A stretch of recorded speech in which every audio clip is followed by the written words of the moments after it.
IFRC is a platform to celebrate the fundraising profession in the country.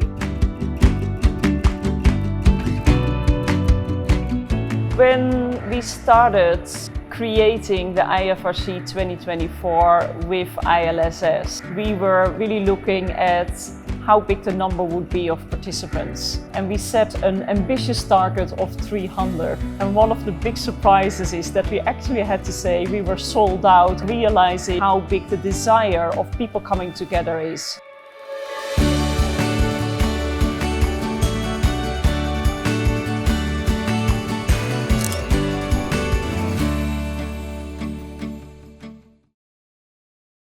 I think the fundraisers are ambassadors. They need to know across the organization what's happening. Wherever they go, they are talking about the impact that their organizations are making.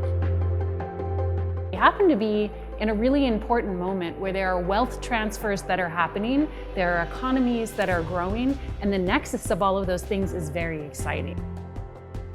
A lot of fundraising professionals not very clear about how to go about their craft. The lack of clarity of where they should essentially put their energy and effort. There is a lot of social capital in India specifically now that actually supports a lot of the NPOs.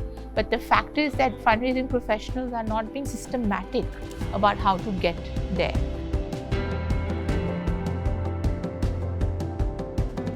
The job of the fundraising professional in a social impact organization is one of the most difficult. It is not easy to convince people to part with money. It's a skill. You have to build a strategic relationship with donors. You're competing for what seems to be a limited pie. You're competing with other fundraisers, other very noble causes. So how do you really make your pitch stand out amongst all the noises around you?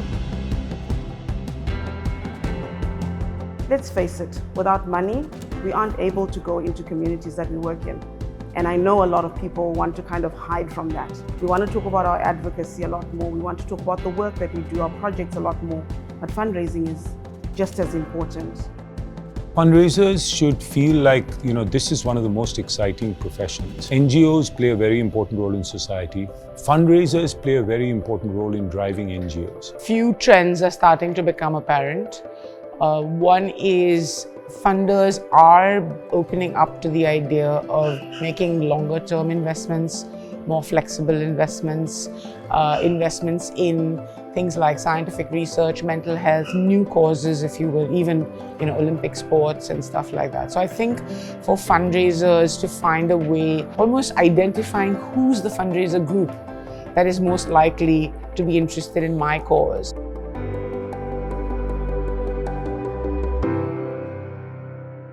Conversation in this workshop will primarily revolve around our lived experiences.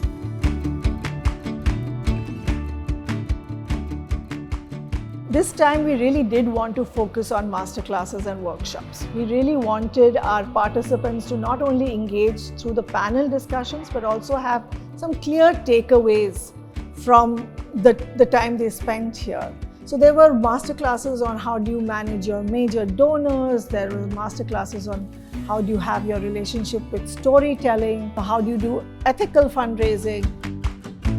We've heard from, the next generation philanthropists on how they think of philanthropy. We've also got a panel on the future of philanthropy in India. Let me talk you through some of the sort of key ideas in major donor fundraising. First is that the difference between mass fundraising from huge numbers of the public and major donor fundraising is it's about the level of personal service we offer people. I come here to give a masterclass on major donors, but actually what happens, I've learned as much as I've taught. You are working in an incredibly wealthy market. More than 7 million high net worth individuals in the Asia Pacific region, which is very, very comparable with the situation in North America. I work in the area of kind of tech for good and digital and AI, and just looking at just that area, actually the conversations I've had with Indian fundraisers have been the same conversations we're having at an international level with lots of different organisations.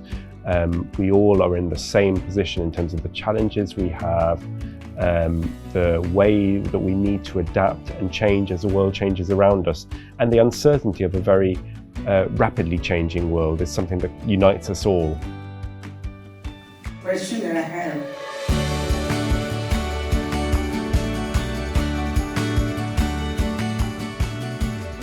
I think if the community can shift the mindset from scarcity to abundance and say, you know, these are the people that we are getting funded from, and here's what we learned from the due diligence process about their priorities. Today I saw it when I was speaking to so many of them, that the challenges that I faced, or the highs that I get, or the lows that I get, and the problems that we solve are so much similar to many other non-profits and the colleagues that I spoke to. So I think having a community or a network where people can just share these thoughts, it's a platform. But if we are able to share each other's experiences, learn from them, I think everybody is it's a win-win situation.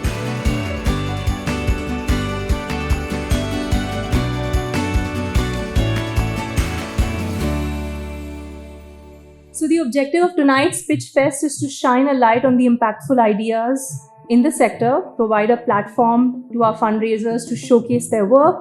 Is to try and reach 25 million beneficiaries by the end of next year.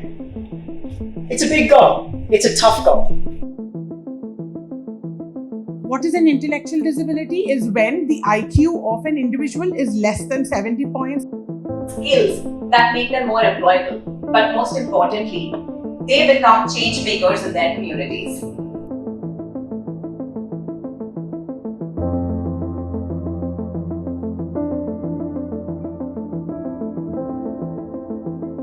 I was blown away by everything.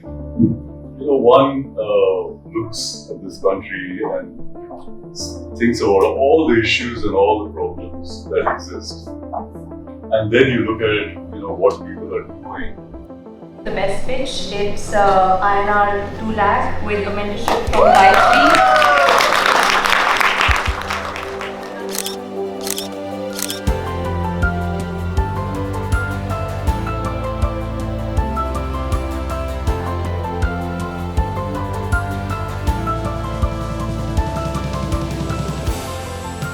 Events like this, where people get to know each other and hopefully where they will get to work with each other, is very, very important. We do want to make sure that people not only hear from the speakers and the panelists, but they also learn from each other. Supporting the ILSS Center for Fundraising is for us a force multiplier. Fundraising community needs to be celebrated. They're doing some of the hardest work. If they didn't exist, the sector wouldn't exist. Yet, it's not a profession that most people want to be a part of. We want to change that narrative. Forming a community is crucial, but also that peer-to-peer learning and exchanging with each other is very important. Bringing people together at an IFRC is really a starting point of making that happen.